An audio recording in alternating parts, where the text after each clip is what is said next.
I never thought it would come to this moment that I would actually really plan my departure from Europe. It is strange, perhaps. I was born and raised in the Netherlands. My father is an Egyptian migrant who lived longer in the Netherlands now than he ever lived in Egypt. My mom is Dutch. I do know the Dutch national anthem, even more than the first verse. I used to take my bike through the Dutch polder, and even a month ago I was privileged to speak at the European Commission. I visited almost every European country and I speak 7 languages or so, all of them but Arabic, European, and I would say Arabic is pretty much a European language today as well. Yet, with all the success that I might have and the public face that I might be and the successful award-winning journalist and author that I have been ever since I was 17, half of my life, I'm 35 now, I'm not afraid to mention my age. In the same time, I was raided by the police at night in my house because I would have kidnapped a woman just a year ago. And even 2 weeks ago, I was finally violently kicked out of the VU just for looking the way I am, afraid as they are for unrest or another pro-Palestinian protest. In those moments, there is no state protecting me. There is no law on my side, no system made for me. I have been rejected in hospitals for the mere fact that I am a trans man, not getting the necessary aid that I need in an emergency room. Here, not in Egypt, not in Colombia, not in Senegal, here. And I know this. It was a painful lesson that I learned from a lawyer in human rights a couple of years ago when I finally would get the key of my new apartment, but the second the owner saw me, he tore down our agreement, and so I was left with no home at all, saying, Mounir, as a person of color, you can have your right, but you will not get it. I feel extremely unsafe. And I feel ever more that I live in a parallel reality. Because while some white people might think and realize and somehow have an underbelly feeling that things go wrong, I already experience it. And with me, every other person with unwanted minorities, identities. Today is a very sad day. The Netherlands started its mobile border control, hence this dotted line. Of course, the Dutch have to be different than the other European countries. So we don't have a fixed border, but a dotted border. What does that mean? Who is checked? Who will they ask to stand on the side and show their documents? And what does mobile border controls mean? That means that you can check me anywhere and everywhere in your search for refugees, asylum seekers, unwanted. And the Netherlands is far alone in that. In this theatrical presentation, I want to show you, not only politically, but personally, what it means to live in this time and age and why I feel like I have to flee before I can't flee no more. The day after 9/11, I lost my childhood. It was only 24 hours after the Twin Towers collapsed and the Pentagon was burning when I was kicked off my bike, being called a child of a terrorist, because the first kidnapper that we all knew the name of was Mohammed Atta, an Egyptian. And even though my father's Christian, as is my whole family for 2 millennia now, I was the child of a terrorist. And I realized that it doesn't matter if I can sing the whole Dutch anthem and go to a Protestant church in the Dutch Bible Belt. In the end of the day, I will always be Egyptian and nothing else. I can be kicked off my bike and nobody would protect me, even though I was only 12 years old. And being raised and having lived through post 9/11 was a very different experience for me and anyone that looks like me or has a slightly different name than being white. I was deprived of any normal puberty. And we started to get something normalized. Muslim hatred, xenophobia, day in, day out, terrorist this, terrorist that. It was the biggest war on terror ever seen. The war on terror of the terrorism threat.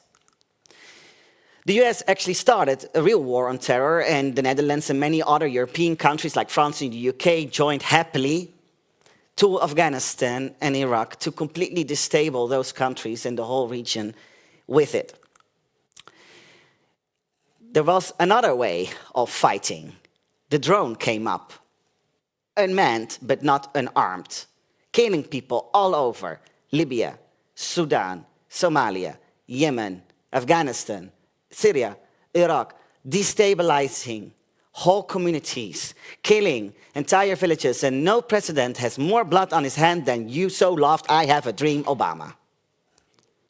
There was hope, yeah, but not for us. And while ever-growing numbers of people had to flee and run away for safety, we started to close the border for this perceived Muslim threat, even though the majority of migrants and refugees in the Netherlands are Christian.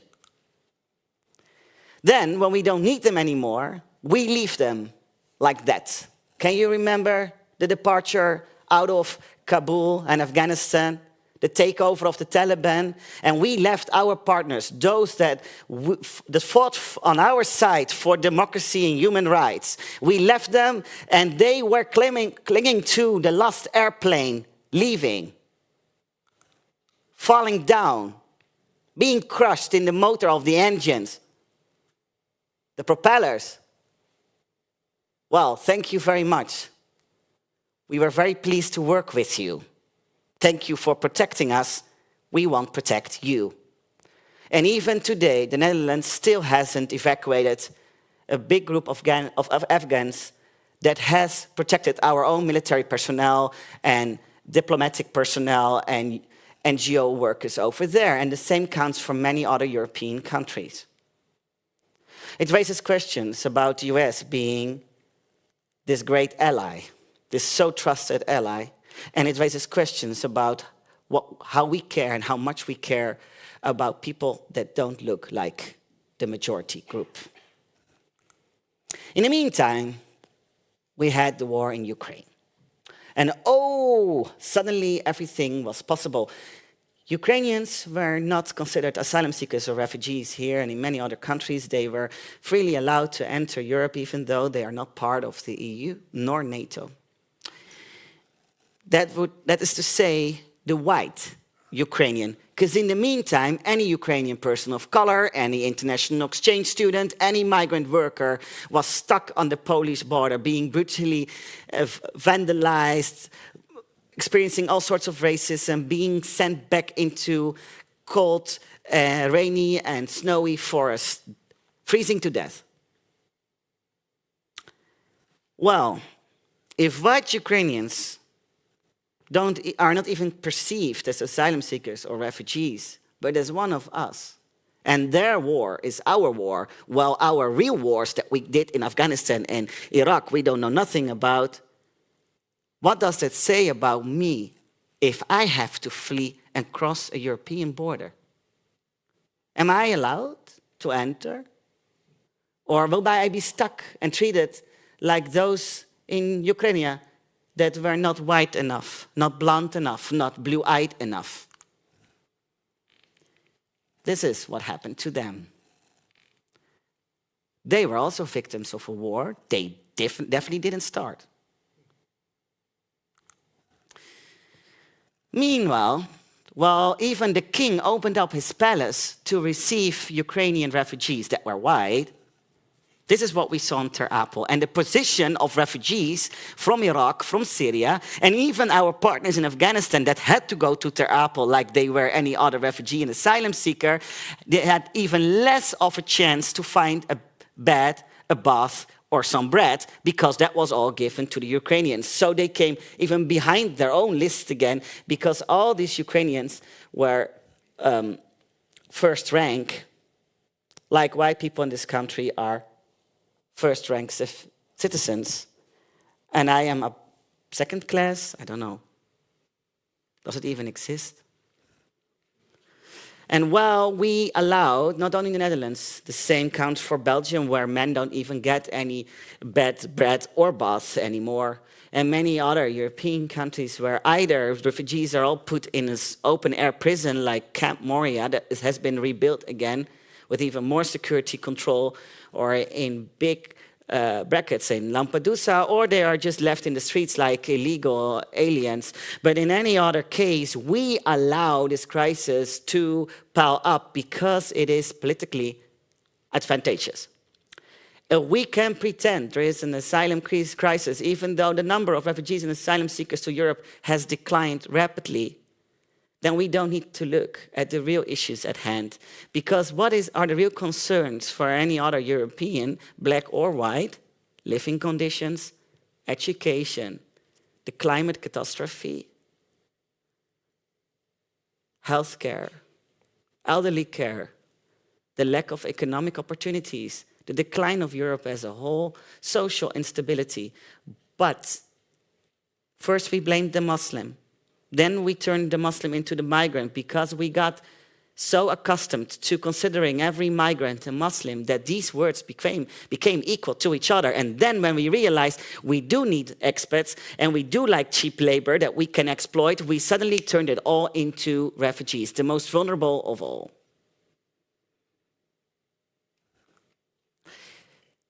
We talk often about the wall of Trump and the American-Mexican border, but the European border is the most violent, the most horrific, in fact.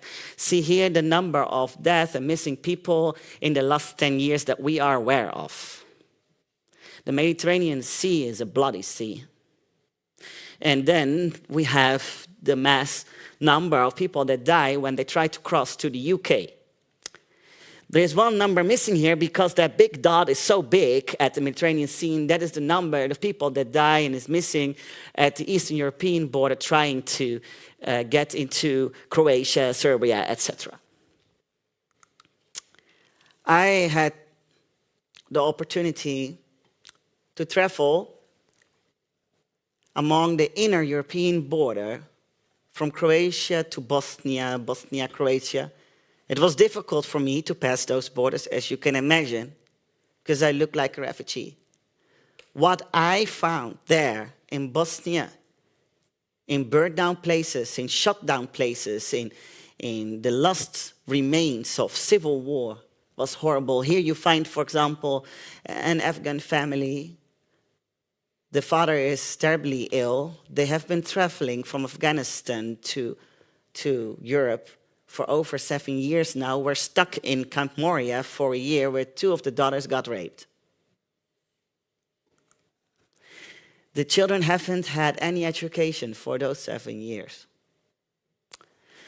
They had also no food. We brought it to them. And the first thing the mother did was cry because she could finally prepare something to us and offered us our own tea and fruits. And we brought one game with us, and immediately these girls were playing the game with nothing but a small battery light because there was no electricity in this house nor heating. And I can tell you it was extremely cold. I felt like freezing to death just being there for a couple of hours. Here you see more Afghan refugees also traveling. Those were traveling, some of them for 10 years, trying to get to Europe. They are Hazare, which is the most marginalized group of Afghans within Afghanistan. And they're also not accepted by many of the other refugee groups, so they are very much stuck at themselves, bored to death. Every night trying to cross the border through the forest to Croatia, to be pushed back, sent back. Some of them were undressed and left in nothing but underwear. Some even died of freezing because then they would be put in a cold beak till they simply die. Here you find Pakistani refugees who lived in a self-made tent camp. These people get nothing but local aid from Bosnians who care about them. And they were all telling us that the Bosnians had been the nicest to them so far. Every time they managed to either reach Greece or Serbia or Croatia, they were not only abused and violated by Frontex, our European border control, but also by local fascist militias. Once a week, the Italians would come, some Italian anarchists, to create this tent shower for the people to be able to have at least a shower a week. But most of them had all sorts of skin diseases anyway, and were terribly malnourished. And this is what is then left of them. Unnamed graves in every little town and village in Bosnia. At least they tried to give them a last resting place. The same counts for Tunisia, where you have mass graves of refugees that drunk in sea and were then brought by the currents of the Mediterranean Sea to the Tunisian coast. And it's these non-European countries that at least gives them some sort of burial, not the European ones. I don't know of any of these graveyards within the EU. In the meantime, it seems like we don't have borders enough. And so one European country after another is creating more and more borders. And I am wondering, how much will I be caged in, not even being a refugee? And what will happen to them that have, amidst all of our international law and obligations, the full right of seeking asylum here, especially those from Syria and Afghanistan, and yet we want to send them back. Here you see a map, not completely accurate, because now the Netherlands also should have a dotted line of all the new borders that we find in Europe. All the red lines are borders. New borders within this whole Schengen free movement. Yes, free movement if you are white. Then you can just cross to the Autobahn and drive 180. But I know I won't be able to manage that. And this is the new reality. The freedom of one is a suppression of the other. The open border for one is the wall for the other. And it's all based on racist notions. Our borders go way further than the ones we see on the map. The Mediterranean Sea is one big border. And the BBC revealed that the Greece don't only do pushbacks, but even manage to tie up people their hands and then throw them in the sea to be sure they would drown. But the European border even goes way into the Sahara Desert. We make billion-euro deals with North African dictatorships for them to then push those people back in the desert that they were already dying in such large numbers to even reach the North African country shore. And we know it, and we allow it. And I haven't seen much of mass protest, did we? And it seems not enough. We keep buying into the story of the asylum seeker and the migrant to the point that new research shows that even most left party-oriented people, for as far as we still have those in Europe, also think that we should really work on the migrant and refugee crisis. Well, I can tell you this, it's not a refugee that is buying houses or blocking roads, for that matter, leading to all those traffic jams. It's not refugees and migrants that lead to the decline of our educational system, nor the healthcare. Actually, in fact, they are the hands on the beds because we don't want to do that work. But anyway, we rather buy into the scapegoat logic. And so here you see another map of all the European countries with a very strong right-wing orientation. As you can see, actually, the UK and Switzerland that are not EU countries are still excluded, and so is Norway and Luxembourg, and that's about it. Alle mensen worden broeder, right? Also, very honorable place, 4th rank for the Netherlands. I wish that could be higher, of course. We always like to be the first in everything. But apparently, we are 4th rank, and you can see that because the color is a little bit more blue, although Hungary, of course, tips it all. The newest conversation, just a week ago, deportation camps outside of the EU. So we're going to pay now non-EU member states to build giant prisons, open-air prisons, for people to be returned, although you can imagine that if these countries are paid for keeping those people, they might keep them a little longer, as to be paid more by night or whatever else. It's a very exploitative system, I think. But anyway, deportation hubs. That would look like this. And how and where will we send these people to? Most countries don't even accept them to be sent back, if they are even safe to be sent back. Or do we want their given death? And can you imagine that you have fled your country of war and drones and militias and terrorist groups funded mostly by other foreign entities, then to be sent back to the same hell you came from after experiencing more hell in that whole trip than the place you started to flee from in the first place.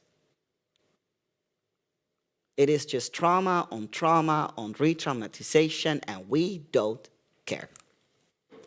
Or we send them to Uganda, as the newest Dutch idea. Doesn't matter that they have a kill the gays bill, so I'm wondering what they will do to LGBTQ refugees. Would they be sent then to Kenya? I don't know. But anyway, we are now having this great idea, and the EU is very interested to send them back to Uganda, even though the last big list of anti-refugees and anti-migration laws hasn't even been implemented yet. So we don't even know the effect of the last list of cruel ideas, and we are already coming up with new ideas, and every European top now is about migration, which means refugees, which means Muslims, which means West Asians, Southwest Asians, Middle Eastern people, which means Central Asia. It is only a cover-up of the complete decline of Europe in itself and everything that really matters to our daily lives. So, the question is, should I leave? Because I know this. There was a moment, very soon and fairly early, during the Second World War, that Jewish people couldn't flee no more. Should I wait for that moment?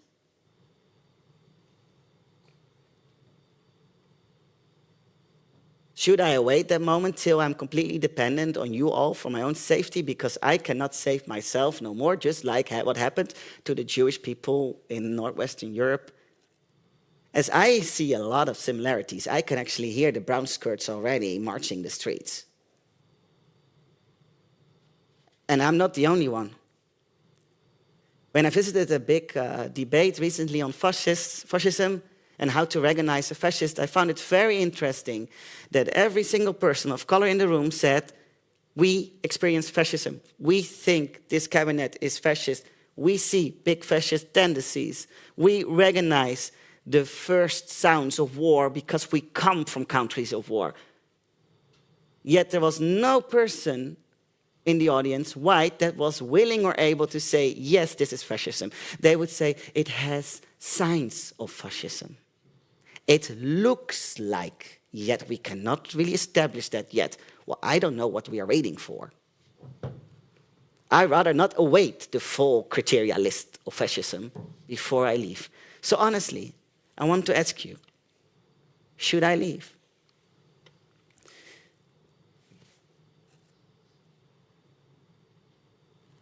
If I stay, I need to be sure that if things really go wrong, you will save me.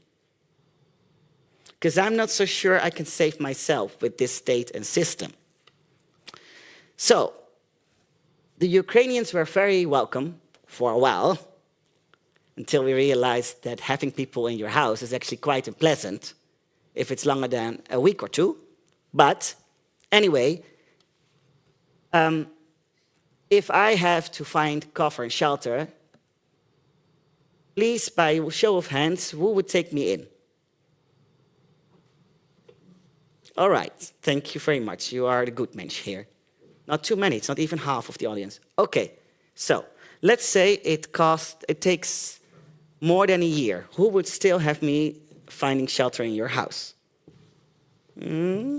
Okay, let's say it's 3 years, because, I mean, this is gonna last a while. Things had to get very worse before they get better. No, I only see one hand left. So now, if food is running out, like it did in the Second World War, and you have to share your food with me, who would still do it? Because, I mean, you'll get hungry too. Okay. Now, let's say things go really, really bad, and AI takes it over too, and now I have a double problem, so I will be stuck in your house for 10 years. I saw one hand there. Okay, can I get the mic? Or can you still raise your hand, or you're now no longer willing to shelter me? Would you? Yeah? Oh, you? Yes, you? Sorry. For 10 years? Yes? I don't know. Okay. That's too... Okay, so she's saying for 10 years I don't know because it's a studio. The question that I have, because some people were willing to raise their hands very quickly and then suddenly became a little bit more complicated. If you're so willing, why did none of us open the house for an Afghan refugee?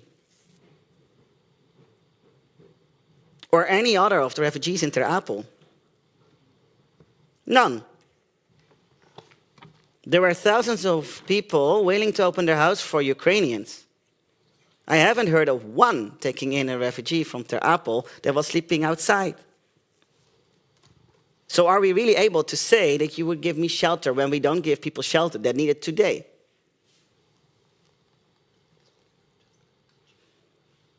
And then I have another very uncomfortable question.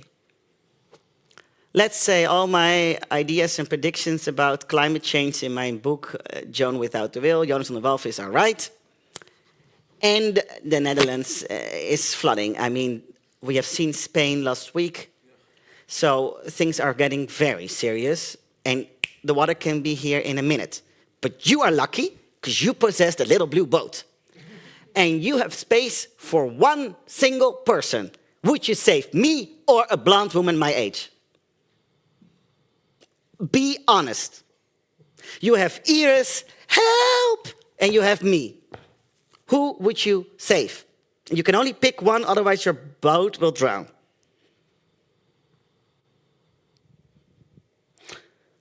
Who would save Iris?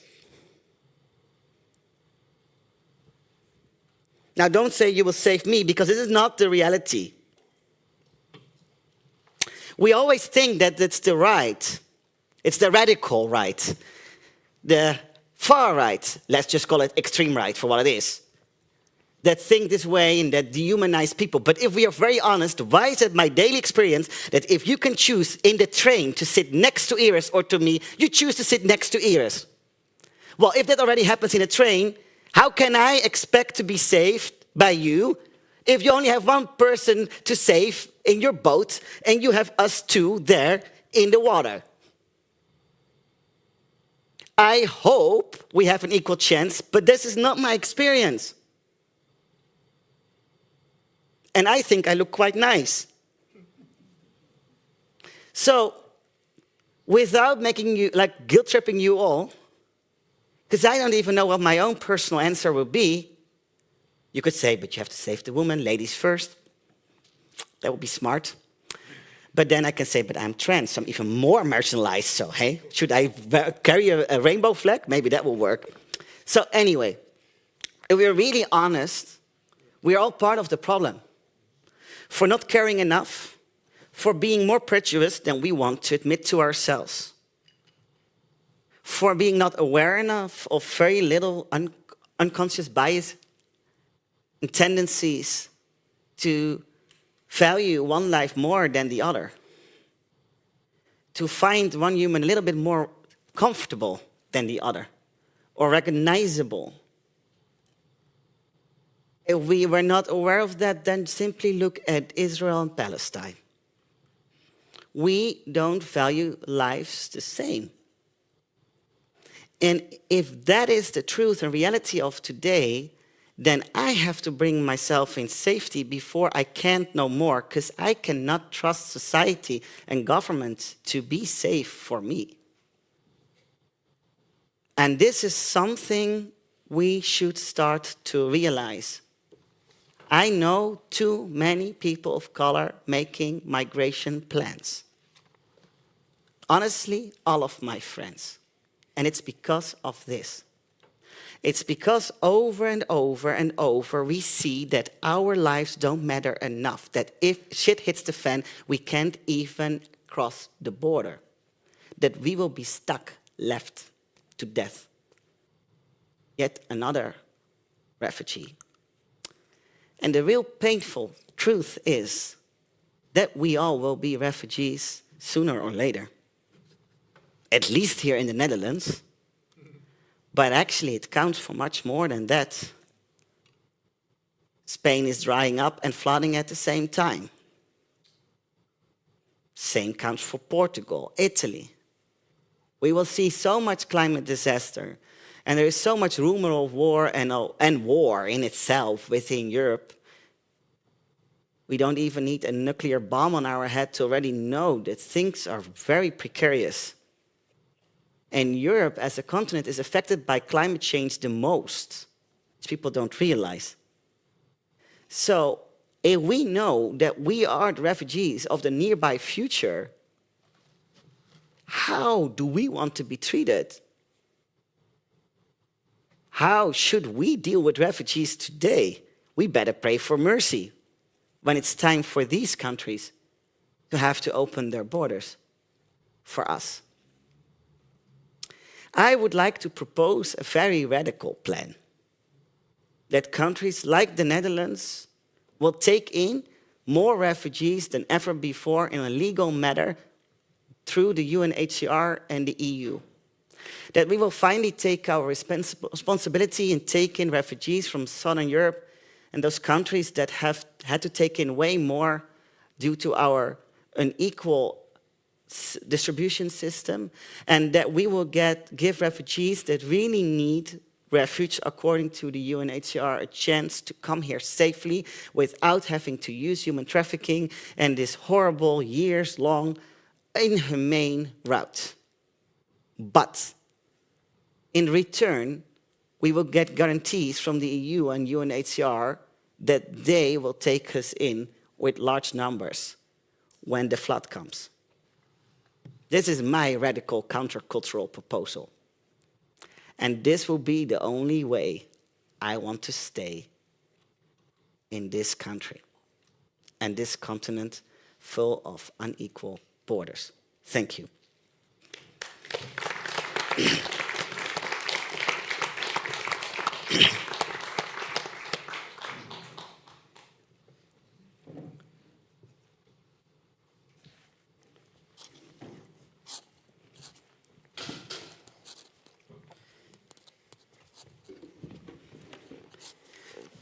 Thank you.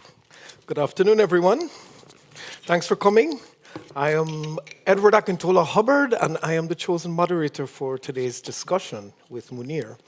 And just to introduce myself, I'm Assistant Professor of Arts and Society here at Utrecht University. I've been here for about 10 years.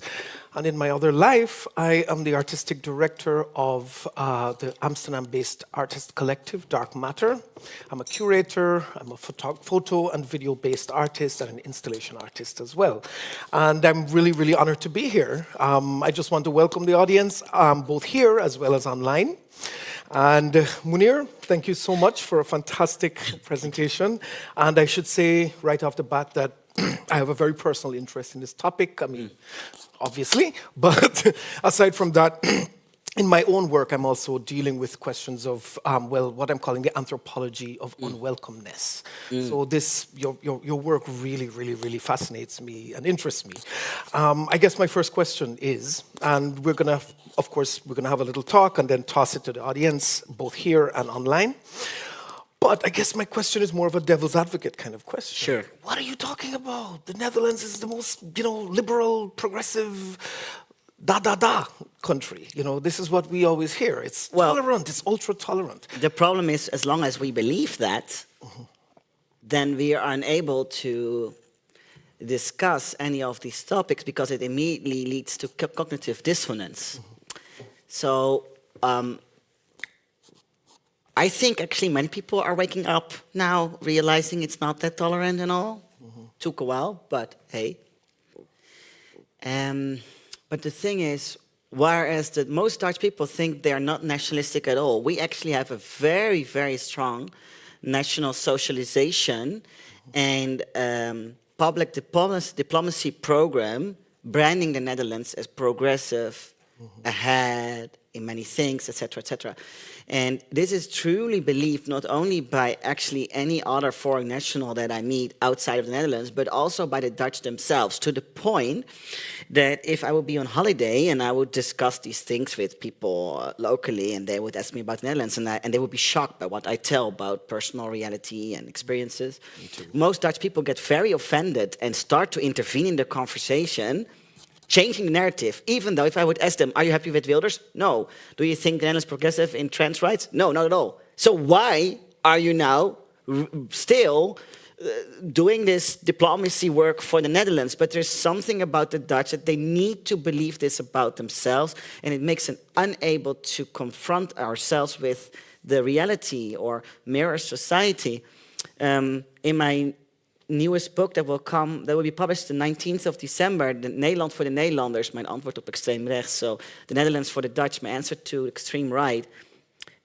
I chose and I explained that I will only mirror the Netherlands with itself, because I know the second I compare the Netherlands, even with Belgium, people get crazy and say, but in Belgium it's also la la la, in Colombia la la la la.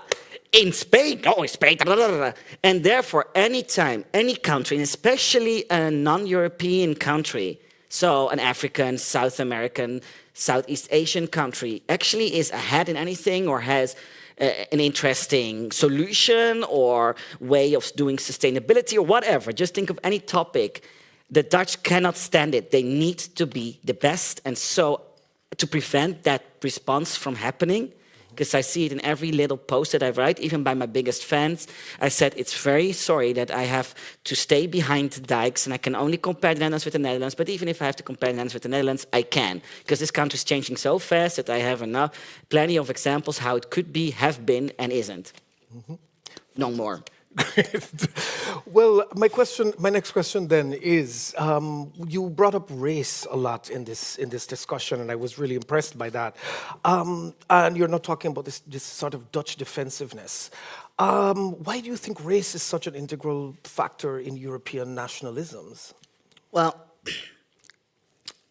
you would wonder, right? Because Europe has colonized the whole world, so basically they have had major numbers of they've people made the word living in their kingdoms and republics of color. Look, like the Netherlands, that is so Islamophobic, controlled the biggest Muslim-dominated country on earth for 400 years. Exactly, yes.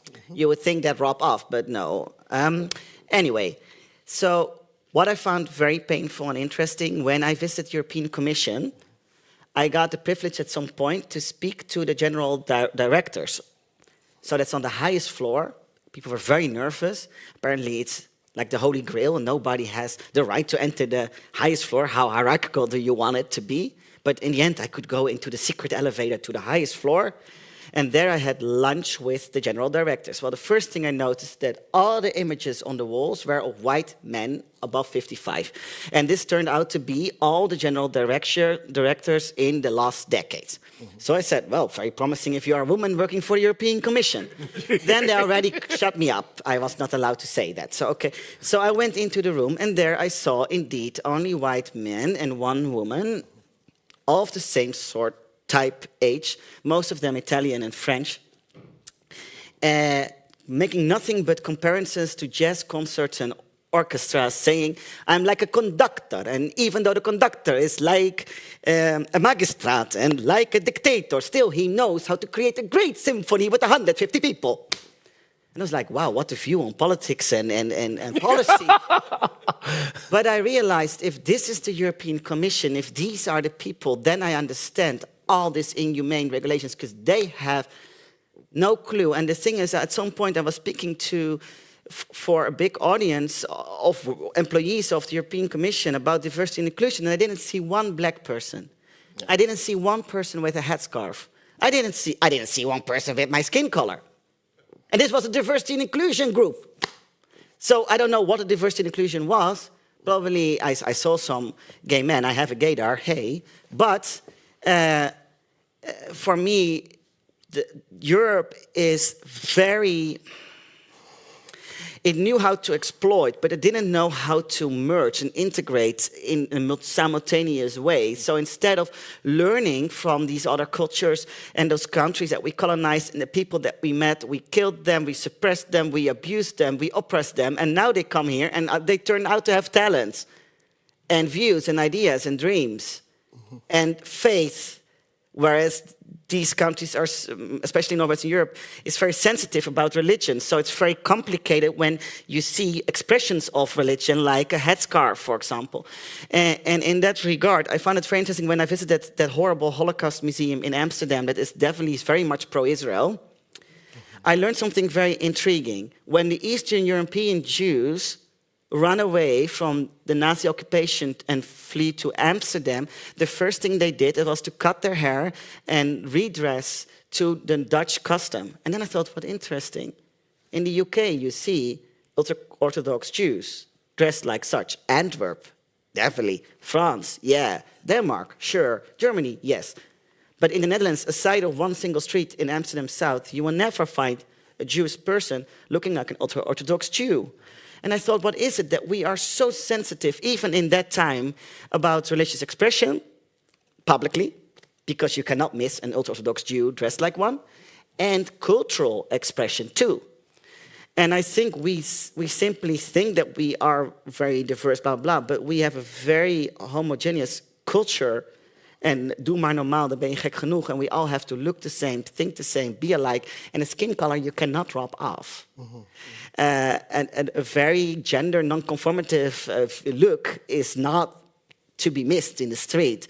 A very clear expression of religious beliefs is difficult. People already, sometimes, you know, how many times people in the Netherlands try to pull off my cross from my neck while I'm sitting in a cafe? It's very difficult. Well, here I am, very publicly religious and all.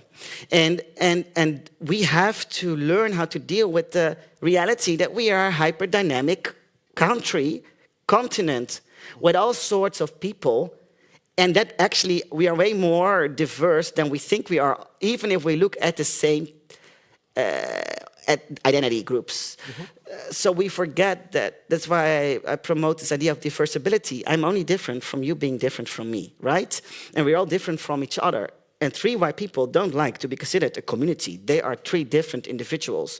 So if we're very honest, we also, if we would finally dismantle this identity politics that has really ruined us since 9/11, we would find out that this white man might have been more in common with me on basis of political values, belief systems, worries, concerns, than you and me.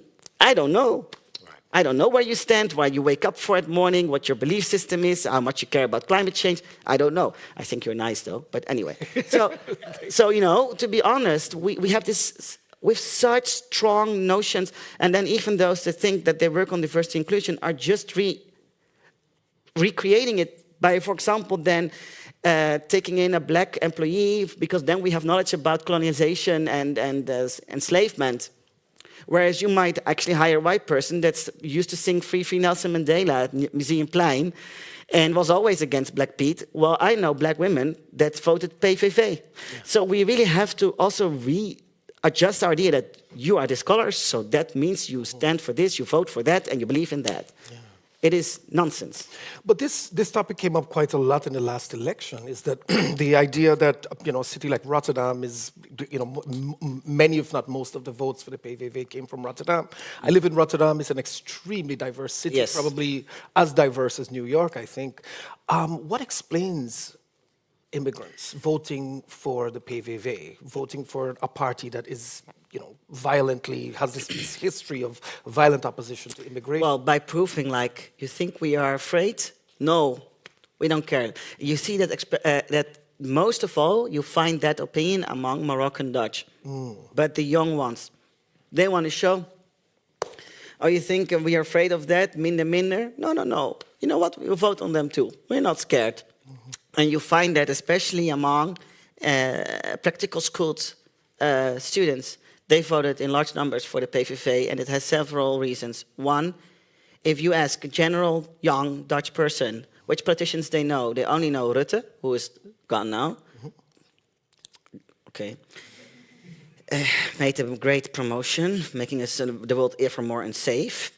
Rutte, okay, so Wilders and Baudet. That's all the three they know. I see. So what do they vote on? At least a familiar name and face. Second, if you hear from, I boycott TikTok, but if you hear from people that are on TikTok, they told me that in the weeks before the elections, especially the last couple of days, they were, especially people younger than 25, were complete, like the TikTok feed was full of PVV memes, videos that were very funny.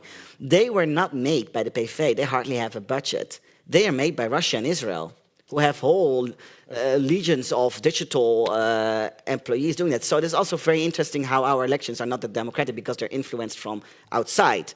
Yeah. And then the third thing is, it's really this almost cognitive dissonance or this minority stress, and you have some other psychological labels for this tendency that it's like the gay man who becomes super heteronormative. Overcompensation. Yeah. Yes, and to actually suppress himself and their own fear, and it's almost self-hatred. So, but you find a change. So you find many people fighting very hard, especially when they're young and still naive, thinking if I just assimilate, if I just pretend, if I even vote on a party that is super against me, then people would respect me. But there is a point, and I find that point coming ever at a younger age, so around 25 to 30, that people of color give up and they realize it doesn't matter. And I've seen this happen with every other friend and people I've interviewed, a person that I've interviewed in the last couple of years, and I had the chance to follow hundreds of youth in that change, the turning moment when they realize I speak Dutch without an accent, and still people tell me, your Dutch is quite fine.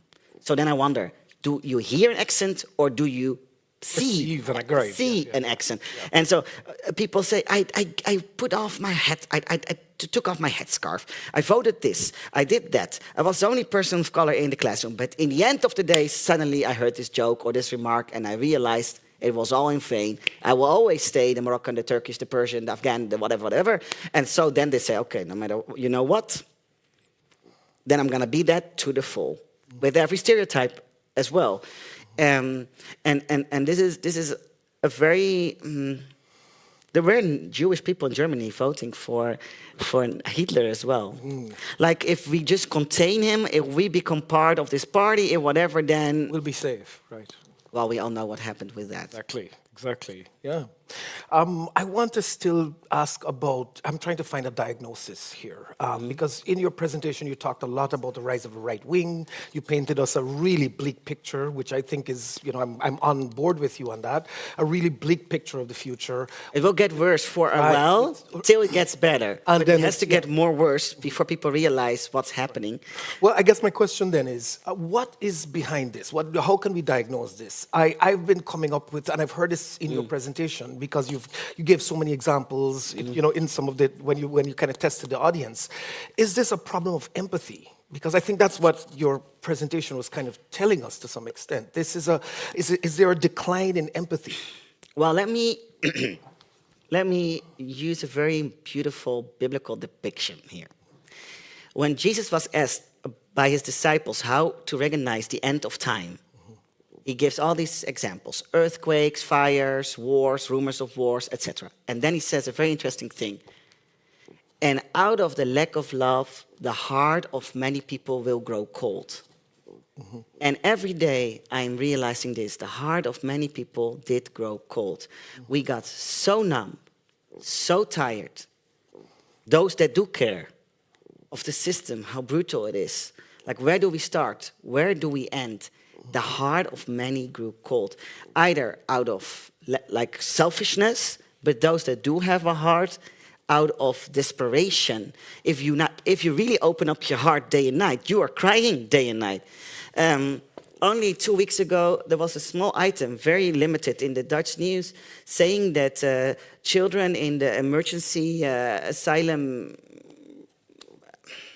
sport hall in Apeldoorn are malnourished, seriously malnourished. They haven't had education for more than a year. They're extremely stressed, and the Red Cross is giving warning signs. I had to cry when I heard a Syrian girl say, in a language that of course I understand, "الحياة هنا كتير صعب." The life here is very difficult. I thought this girl came from Syria, went through all this horrible route that I saw I've been traveling the whole refugee route all the way from Syria, Lebanon to Europe. So I know the whole route. And yet she says, the life here is very hard. And I had to cry, and I thought, not one person protests. We got accustomed to this. Since when do we allow little children, she was 6 years old, to have no education in this country, to have no food in this country? And then I thought, we got either numbed down or too selfish, or we just closed ourselves off because the life and system got so brutal. And I thought, we really live in this end of time in the sense that the heart of many grew cold, because if you see such a lack of love, it's very hard to stay loving as well. And yet the only remedy is to be full of love and care, even though if you have to cry. So between these two sessions, the panel and now, I cried outside. I flood all my tears because I have to feel what I'm talking about in order for you to feel what I'm talking about.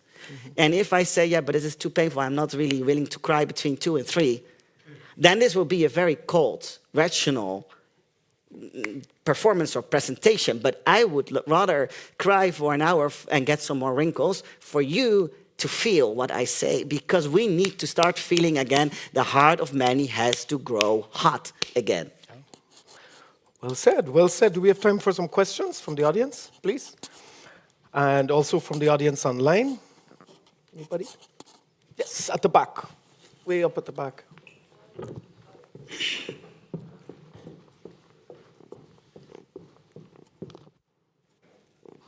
Such a cool microphone, eh? Just, yeah. I'm thinking of the book, Why Don't Talk to White People About Race Anymore. And in that light, I was wondering, don't you get tired of speaking to white audiences about your feelings and feeling it all again and seeing it as your responsibility maybe to change hearts? Yeah, do you feel fatigue? Yeah, and do you still have hope maybe to... Thank you. Oh, that's a hard question, because this is actually a topic I hardly ever talk about. Usually I talk about climate change and those things, and it's also very tiring to see that people just don't want to wake up. I am seriously fatigued, yes. I am. I'm very tired. And I wrote in my book, my new book, the Netherlands is sick and it makes people sick.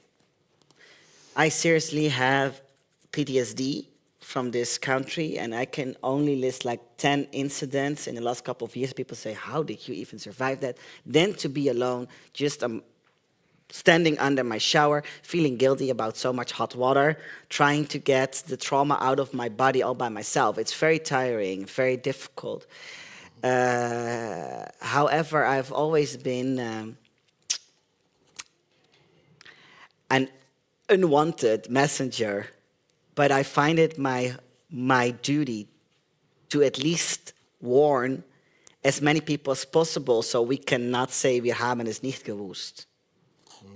I will try everything for people to wake up and realize that this is not a time of protest no more. This is time of la résistance, het verzet. You shouldn't start a resistance movement when you are completely in lockdown. You have to start when there's still some movement. So I hope I am wrong. Please, God, let me be wrong. But in case I wasn't, at least I have the rest within all the fatigue that I did everything that I could within the limited space and place that has been given to me. Because you have to realize, where I was able to sit on every other talk show, I experienced a complete cordon sanitaire right now by the Dutch media ever since 7th of October. The same day. And I knew this was going to happen. By the fact that I'm Egyptian, by the fact of many other things, immediately I was like, whatever he's going to say, probably is going to be too critical, so let's just shut him up. So also I find the spaces and places ever more limited. But for as far as I have a centimeter, I will try to make it 1.5 centimeters. Yeah. Any more questions? Yes, in front. Do I throw it or? Oh, sorry.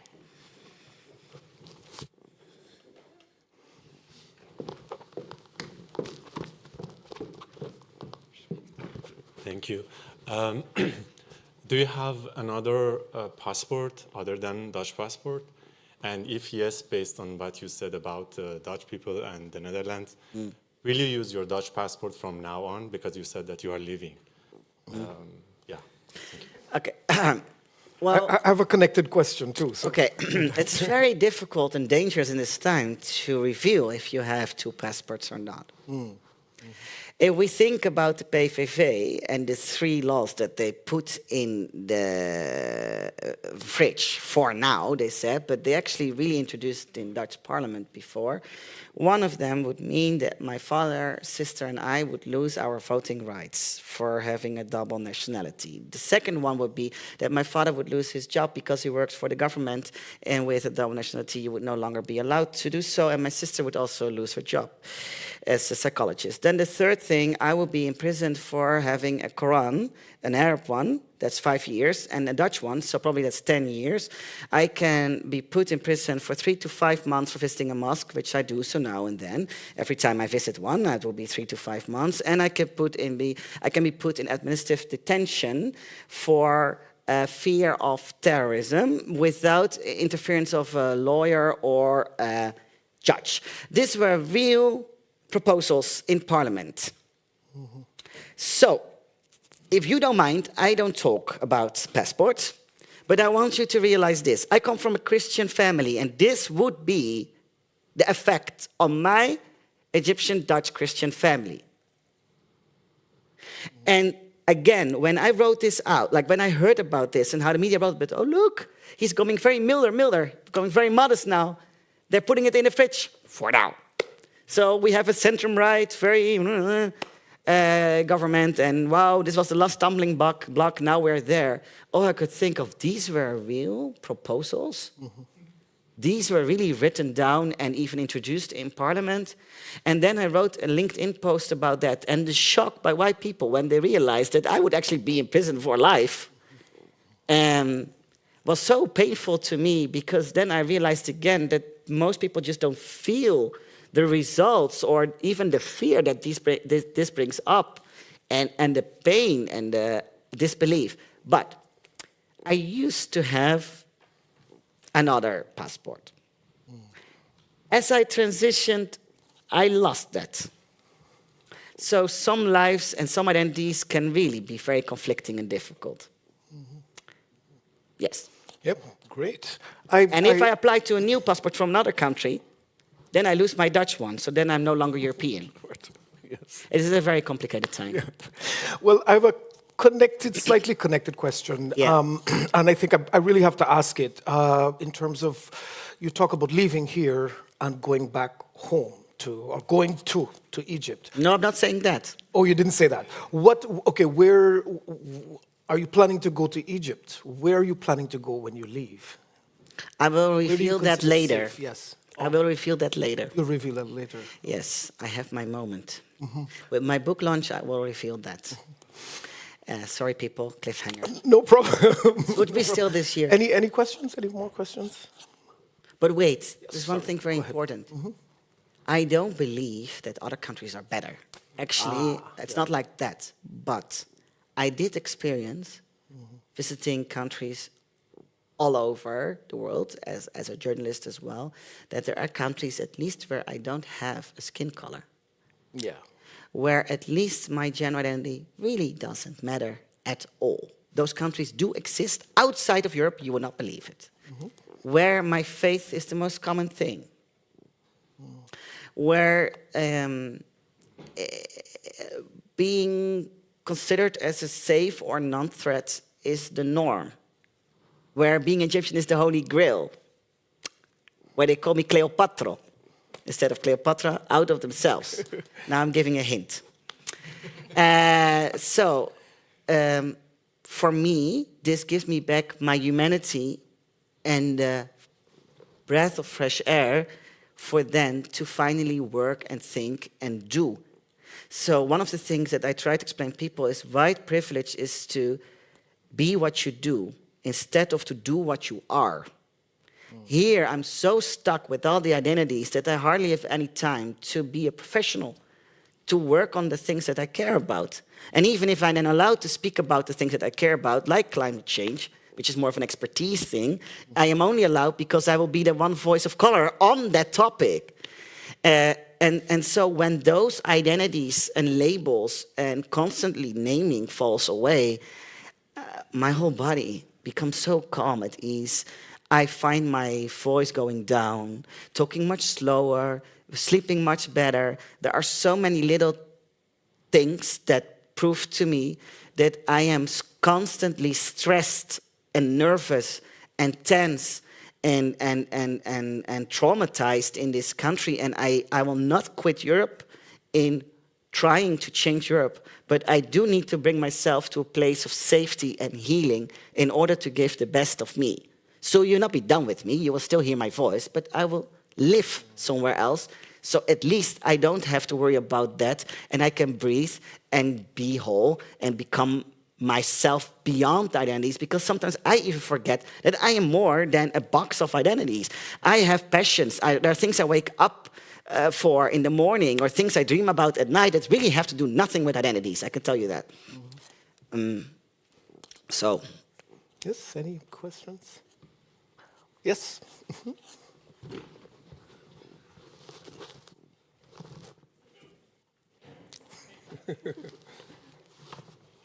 I'm impressed I caught that. Thank you for showing us everything that you did and trying to change our hearts. But if you leave, then what? You say you will still hear you. Okay, that's already more hopeful. But I'm thinking, what hope are we left with? Because I heard you say your hope is that you're wrong, that actually it's not true, it's not going to happen, this scenario that you showed us.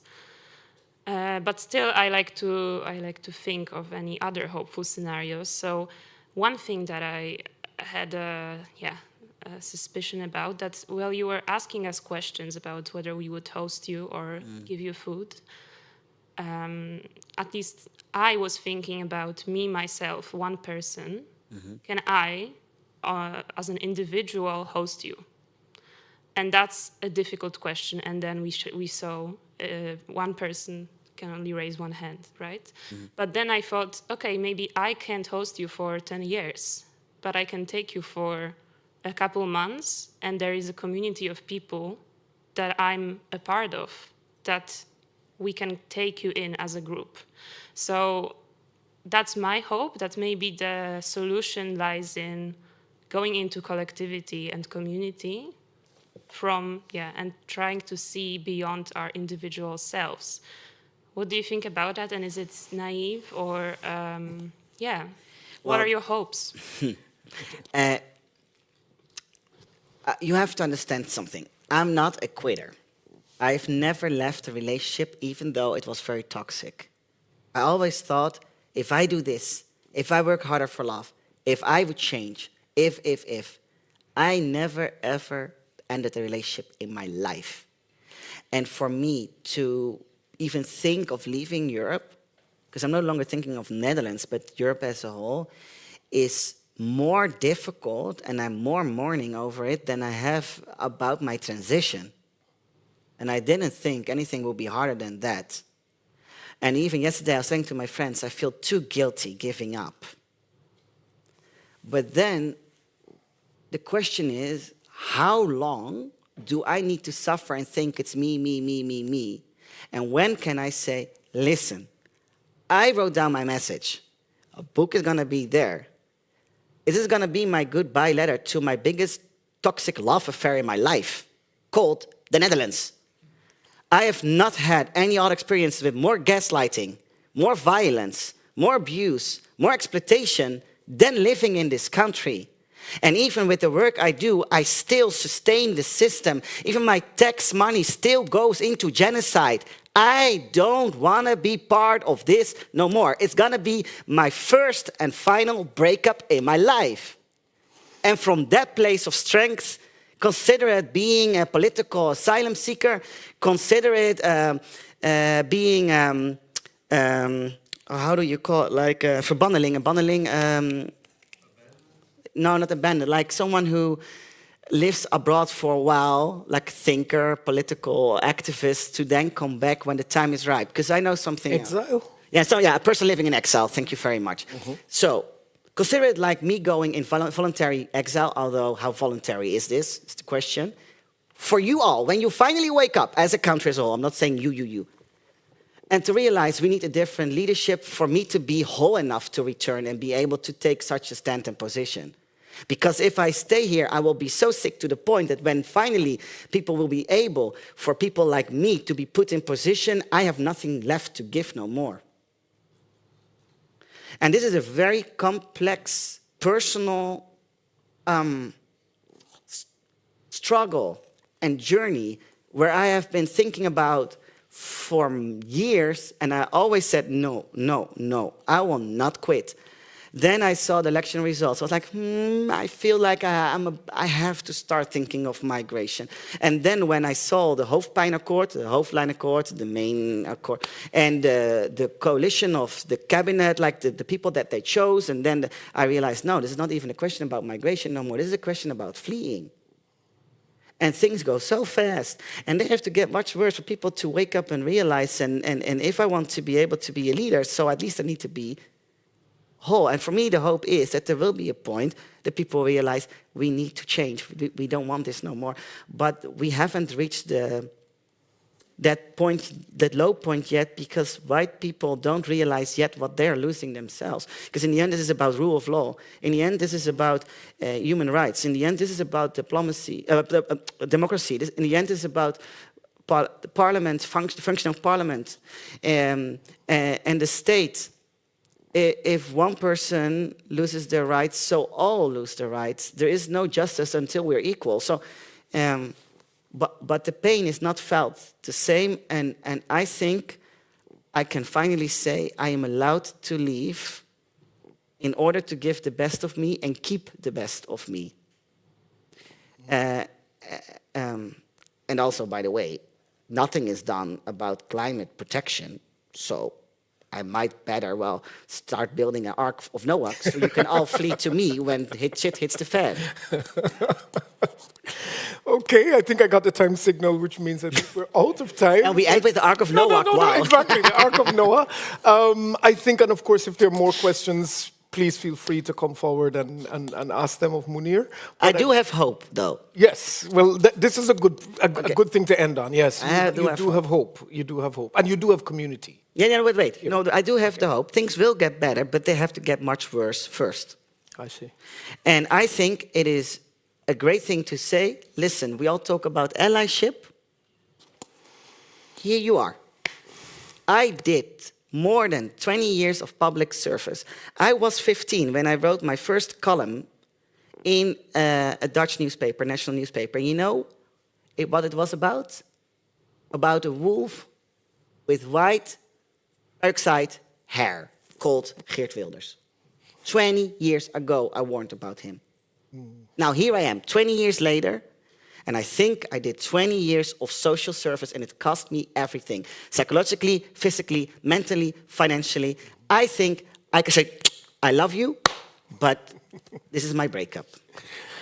Okay, well, we're ending on that note. I just want to thank you.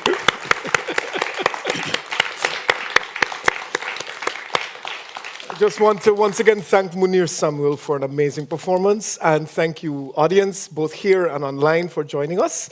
I believe, up next, yes, at 5:15, we have Birgit Hein's film Die unheimliche Frauen. Is my German okay? Unheimliche? Unheimliche. Unheimliche Frauen. Oh, Okay, what's this, the uncanny women? I'm guessing? Okay, good. See, I'm not so bad. Thank you, everybody. Thank you so much. You're not for bad at coming. all.